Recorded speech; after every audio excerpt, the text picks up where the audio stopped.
the word. So this one, I want to encourage us, especially as we are approaching the new year. We haven't announced all of the fasting information. What we will do maybe after this Friday, we are fasting this Friday with the Young Adult Ministries in the UK. We're going to join with them, and we're going to do a day of fasting and some joint prayer. For those of us on Eastern time, it will be from midnight through to 3 o'clock. We could go longer, but we've set that time. We'll commit to that time, and we will come together and unite as part of a prayer coalition that we're seeking to build across the world. And so we thank God for that. So we'll ask you to, if you can, I know some of us are fasting today, see if we can fast from Friday to Saturday morning as part of this prayer. And then we will announce the New Year's fasting. We will most likely do 21 days. It can be a chain if you want to do 21, and you want to be led into that. If you want to do anything within that window, for the first time doing a 7-day, maybe the first time doing 14 days, let me know, and I will give you the coaching as part of that process to do that safely. If you want to go the full 21, we'll also coach you to do that as well. So we'll say more about that after we've gotten over this Friday. But we thank God as we approach fasting, as we approach a new year. For those of you who've come into the habit of fasting at the new year, you'll know that there's such great benefit for giving that time aside, such great direction and instruction and wisdom that God gives you for your year and for the things that you're going to have to face. I remember the Lord specifically giving me instructions, not knowing that COVID was coming, but was giving me things to do that would be preparation for lockdown. And I didn't know why I was being asked to do these things, but it became clear afterwards why the Lord was asking me to put certain things in place. You also will find that the Lord will give you very specific instructions through the time of fasting and prayer. You're being mentally prepared, spiritually prepared. You get your goals and the things that you need to be pushing and pressing for as an individual. So we want to encourage you to come on to that time. And this morning's encouragement is going to really be based a bit around seeking the Lord and the habit of doing that. And so we start with Matthew 6, verse 6. He says, but thou, when thou prayest, enter into thy closet, and when thou hast shut the door, pray to thy Father, which is in secret, and thy Father, which seeth in secret, shall reward thee openly. I'll read a few scriptures and then I'll tie them together. Exodus 33 from verse 22 to 23. And it shall come to pass, while my glory passeth by, that I will put thee in a cleft of the rock, and I will cover thee with my hand while I pass by. And I will take away mine hand, and thou shalt see my back parts, but my face shall not be seen. This was a message given to Moses when he had asked to see God. He said, Lord, I want to see you. Show me your face. And the Lord gave him that response, that I'm not going to show you everything, but I'll put you in a rock and I'll pass by. Genesis 32, verse 24, it says, and Jacob was left alone, and there wrestled a man with him until the breaking of day. Finally, Acts 1:13, and when they were come in, they went into an upper room. Today, I want to encourage us on divine confinement and embracing divine confinement. We're talking about developing a habit of being alone with God, by yourself, and alone with God with others. The scriptures continually encourage us to take time out to be with God. I'm just going to go through some of my notes here. The Lord promotes sanctified times and consecrated spaces on your own and with the saints. Throughout the scriptures, you'll find this. The Lord promotes sanctified times and consecrated spaces. Something really important to remember in an age where anything goes, in an age where you can worship God in your own way, and you can, however you feel is the right way, God accepts it, is the kind of prevailing message. Just do it with all your heart. The problem with that is that when you have no structure around seeking the Lord, it tells a story about how serious you are. And when you reflect on the scriptures, he's always created moments. In Matthew 6, he says, I want you to go into your closet and shut the door. Go into a small space. He's asking you to confine yourself, to restrict yourself, time and space, and then pray to your Father in secret. So Christians must be encouraged to develop these types of habits and understand that this is normal for the believer. This is normal for the Christian. This is something that we should do.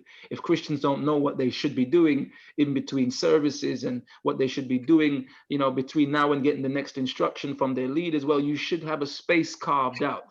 You should have a place that you go into. You should have a door that you close behind you. You should have moments and times that is sanctified and consecrated and given to God. I put here that a sign of your maturity is planned confinement, self-imposed restrictions in a Godward direction.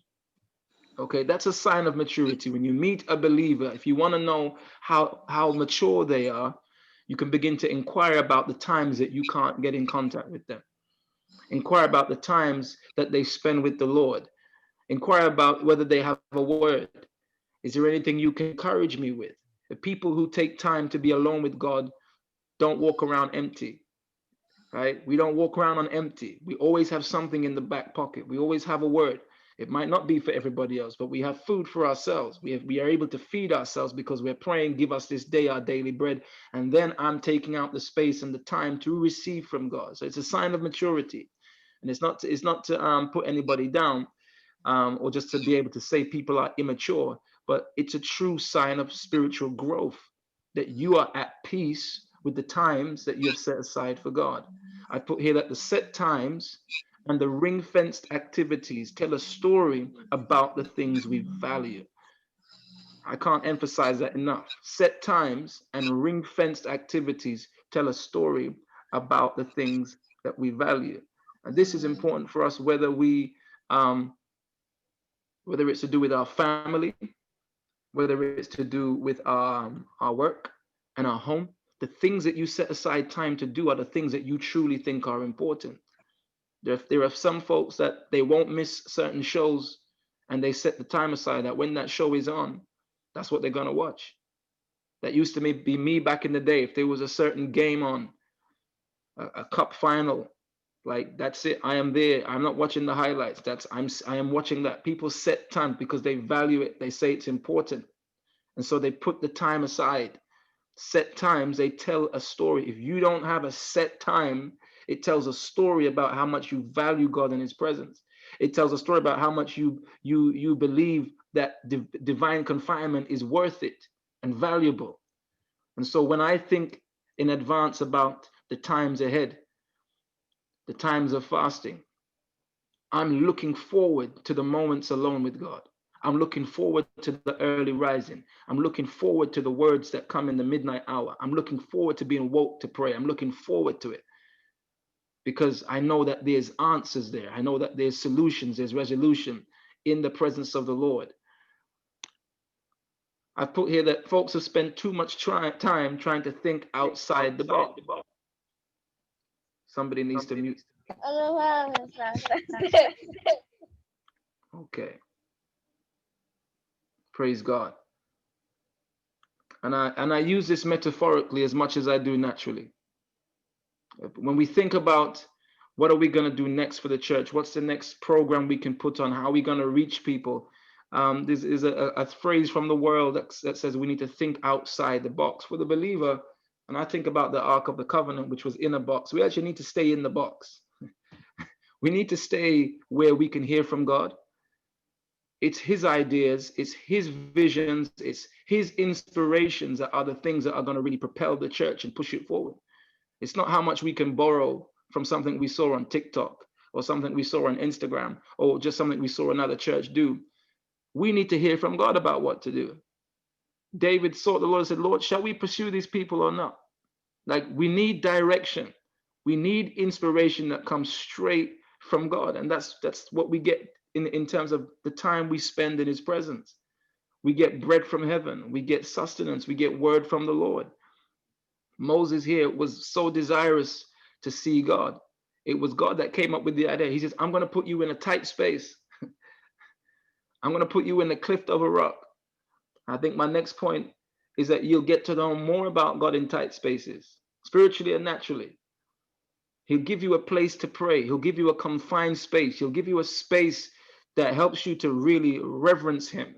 He'll give you a space that when you stand in that place, when you kneel in that place, you know that this is consecrated ground for me to speak to God and for God to speak to me. I didn't understand it fully. And as much as I'd read it in the scriptures that God set spaces and times, and I was in a meeting with some brothers, and the preacher prophesied to all of us, and he prophesied and said to me, God's going to give you a space. He's going to give you a place to pray. And when you go there, he's going to speak to you and he's going to instruct you. And I just took the word. I said, okay, in my mind. And every time I knelt to pray, you know, I began to tell God, Lord, I consecrate this space to speak to you. But that's not what the man of God said. He said, God's going to give you a space. And 2 weeks ago, in a dream, the Lord showed me literally where he wants me to go and pray. And so that word came to pass. Now, I'm not trying to tell you to make stuff up. I'm just telling you that God deals with consecrated spaces and consecrated times. He must have given a time to Adam, because Adam knew that there was a time he would come in the garden to come and speak with him. That's where we want to be, saints. We want to be at the place where we have set times with God, that he's given us set spaces to speak to him. And I'm going to embrace being alone with him. I'm going to embrace those times. Look, saints, we need to look forward to it. I know it's good to be in the company of others, and I love this time too. This is also a consecrated space. This is also a consecrated time. And whenever we set anything in motion that has a rhythm that God can work with, you'll find that you'll get word. You'll get inspiration. You'll get comfort. As I said earlier on, you'll find that you've grown. You'll find all of a sudden, like a person who's been going to the gym for a long time, all of a sudden you can lift heavier weights. All of a sudden, certain things don't bother you anymore. All of a sudden, you got grace to deal with certain issues. Things that would have panicked you a year ago don't panic you anymore, because you've been constantly coming into the place where you are strengthened by the Spirit of God in your inner man. And when things get tough and when things get tight, when you have no place to turn but God, you'll find you'll get to know him better. Don't run away from confinement. Don't run away from confined spaces. Don't run away from set times to pray, set times to fast. Don't let nobody make you think that you are extraordinary and strange. This is just the normal for the believer. And this is what it's going to take for us to be able to endure in this time. It's really having a solid relationship with God. You can steal my Bible. I have enough word in me, and I have enough fellowship with God for you not to be able to cut off a word from the Lord. I'm too close to God for you to be able to derail my spiritual life with some words or some thoughts or something you said or something you did. The grace of God is thickening my skin, strengthening my muscles. And like a prize fighter who has put themselves away and just trained, put aside pleasures and put aside all the foods that they shouldn't be eating. When we come out of this season, saints, the enemy's not going to know what he's dealing with. He's going to be afraid. The enemy's going to know that we're in town when we come and pray there, when we come and preach there, when we go and sing and worship, when we go on mission for the Lord. It's different, because we're not just going from a place of goodwill. We are coming out of a place of divine confinement. It says the last verse here, 2 verses, Jacob was left alone and he wrestled a man. All right. It's those alone times that we wrestle until the breaking of day. And of the children of God in the book of Acts, it says, and they will come into an upper room, another confined space. Let's not run away from confined spaces. Let's run into them. Revival comes in confined spaces. Revelation comes in confined spaces. We're not going to know God any better unless we really take out the time to be divinely confined. I pray you'll be continually encouraged to be in prayer. Don't give up. Don't be discouraged. When you look around, you'll see. I'm encouraging some of you this morning, just look around and see your life is different. Your discipline is different. Your behavior's changed. Even some of our friendship groups have changed. Why? Because prayer has become more important in our life. And the Lord is now stripping us down and giving us just the things that we need to survive, just the things that we need to make it and to move upward in him. God bless you this morning.